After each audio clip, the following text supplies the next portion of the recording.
Hello, this is Dr. Tay, and this is my presentation on before you start your weight loss program, you have to watch this. All right, so I've been in practice for about 16 years now, and I see about on average 10 patients per day on their journey to weight loss. And there are some important principles that you want to keep in mind. There's so many diet programs out there. Uh, in my opinion, they all work. The big question is it healthy to do all of those things?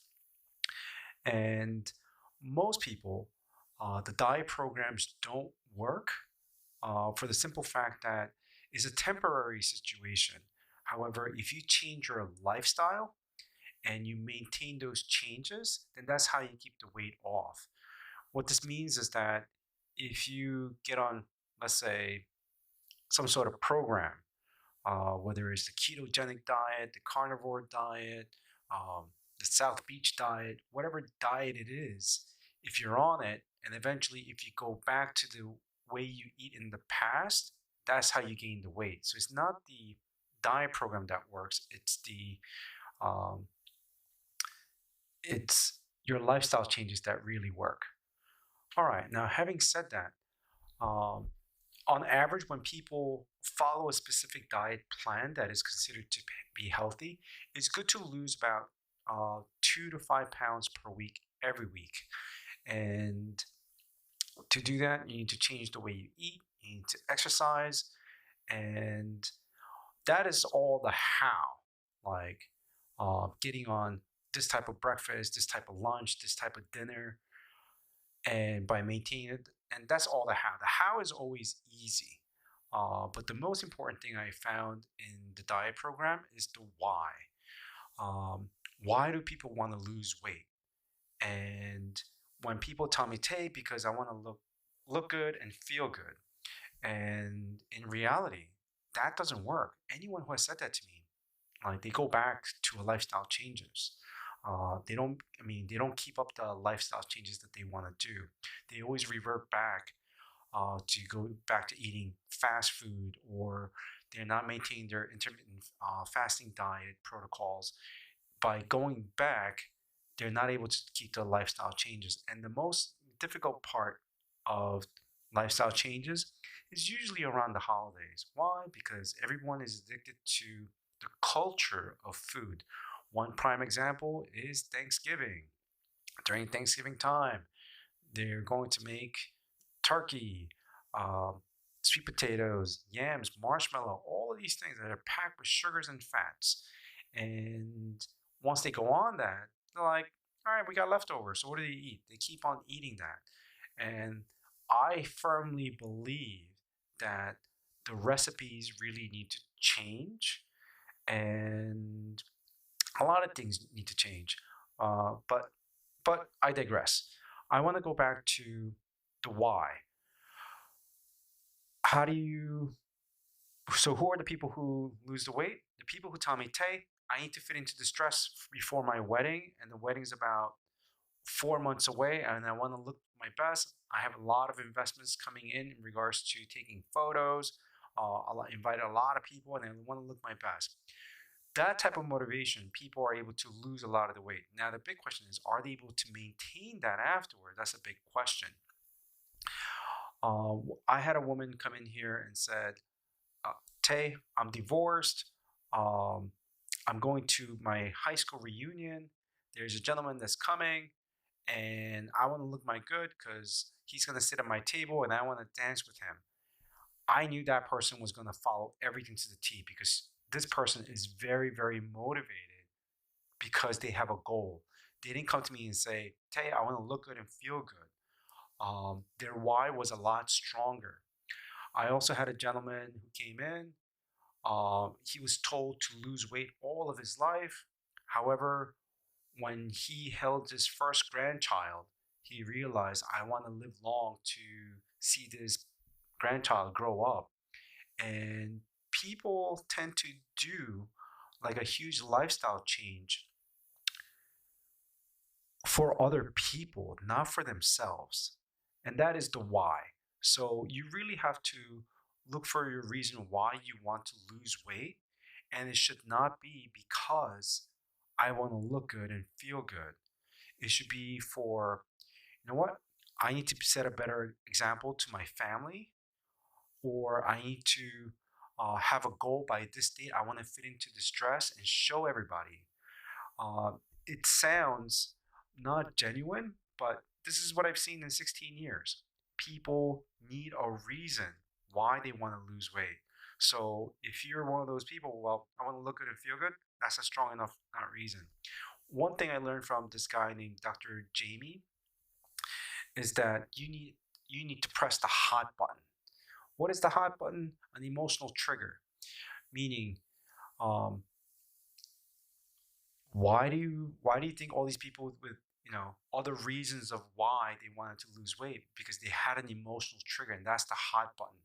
Whenever they talk about, I want to go to this thing of reunion and meet this person, there is a strong emotional reaction to that. There's a strong emotional reaction to wanting to be there for their grandchildren or significant other, or whatever the case may be. So when you ask yourself, what is the reason behind me wanting to lose weight? Whatever that reason is there a strong emotion behind it? And that is the first thing I want you to identify in getting before jumping into any type of program. Now, I custom tailored this uh, presentation so that it can fit to whatever you're doing. So in this video, it's not about what I'm going to tell you how to eat or whatever. So this works for any program that you want to eat or some sort of diet program. So as I stated, I want to look good and feel good. Doesn't work. So don't do that as your why. People lose weight for, as I said again, wedding, reunion, for their partner, children, grandchildren, a health crisis. I had a woman come in there because they were diagnosed with fatty liver, and I told them, I kept on mentioning the word fatty liver, fatty liver, fatty liver gets treated by such and such, and every time I say it, this person has a stronger emotional reaction to it. And by mentioning fatty liver throughout the consultation, uh, the person's why is getting stronger. And once you have your why, the rest becomes easy. One thing you want to know how your body works is a function called reciprocal inhibition. And reciprocal inhibition is a function in your pancreas. And your pancreas has many functions, but the main function is reciprocal inhibition. The function is for the pancreas to release one, insulin or glucagon. And the key thing here is the word or. Or, from a logical standpoint, means one or the other, never at the same time. Meaning, if you were to eat a muffin for breakfast, that muffin has got carbs, sugars, and fats. And because it's got sugar and fats, guess what your pancreas is releasing? It's going to release insulin, burn up the sugar, and store all the fat. And once it burns through all the sugar, then you have a chance of burning the fat. Once again, or, so if you wake up in the morning, the people's ability to wake up in the morning is that when you're sleeping, when you're dreaming, your your liver releases this thing called glycogen, which is sweet fats, and the glycogen gets detected by your pancreas, and the pancreas starts releasing glucagon to break down the fats, and it has to burn through all of that fat in order to burning your own fat. So until this takes place, you're not going to be able to lose weight. So I usually recommend keep a hypoglycemic diet meal for breakfast. Things like berries, squeeze a lemon into your water, no sugar, no fats for breakfast. Things like black coffee if you're a coffee drinker. If you don't like it, learn to drink black coffee. Okay, so reciprocal inhibition is very important function for any type of weight loss program that you want to learn how to do. And the ketogenic diet is not the based on this, but you don't want to trigger your carbs intake. so that your body is releasing mostly glucagon and other enzymes to break down the ketogenic diet. Okay, next is hydration.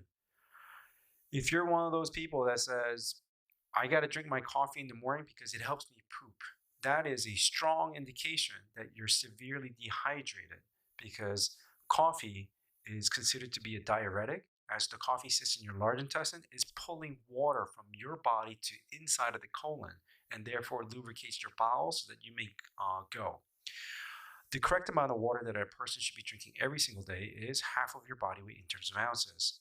This means if you weigh, when I tell this to ladies, if you weigh 100 pounds, you got to drink 50 ounces of water.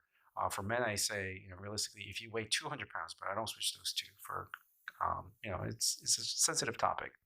So if you weigh 200 pounds, you should be drinking 100 ounces of water. If you weigh 100 pounds, you should be drinking 50 ounces of water. There's about 128 ounces in a gallon of water, so that kind of gives you a reference to how much water you should be drinking every single day.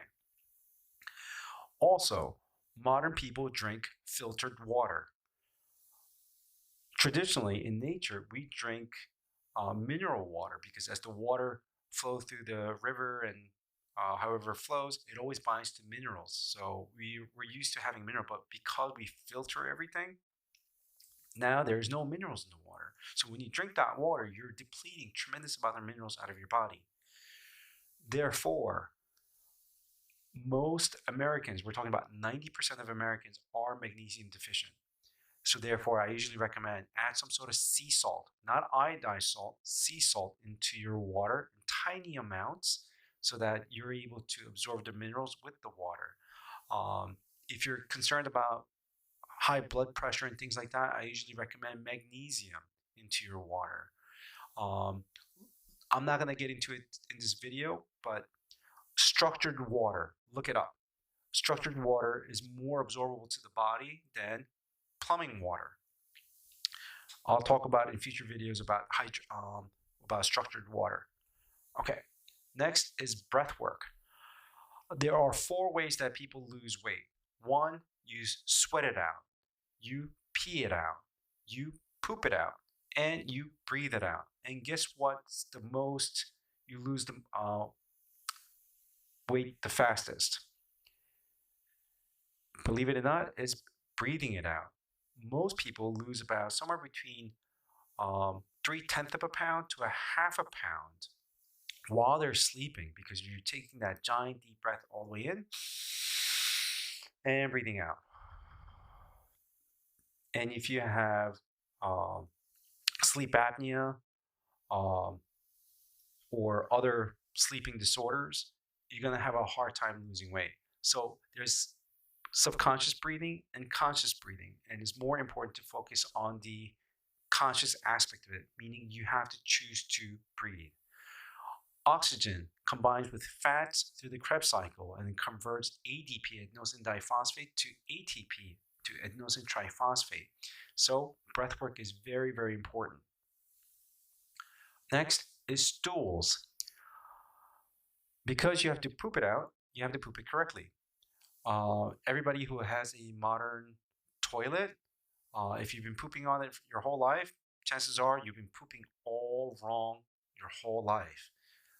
Human beings are designed to squat and poop. There's a research coming out of University of Stanford that shows that when you squat to a specific angle, and on the picture right here, this is where you put your leg on when you sit down to poop, it changes the angles of your legs compared to your hip, and therefore it releases the muscle called pubal rectalis, and that unhinges your colon, and therefore you're able to eliminate without resistance. And if you're not using something like a squatty potty, you are creating a lot of inflammation in that hip area. And last, exercise. You have to put in about 12,000 steps per day, and you have to balance your exercise between your flexibility and your strength, and you have to work out your whole body. Meaning, if you work out your biceps and chest all the time, they're going to be larger proportional to the rest of the body. And when you stop working out, whatever muscles you have more in the body, those parts of the body will turn into fat when you stop working out. All right, on that note, see you next time.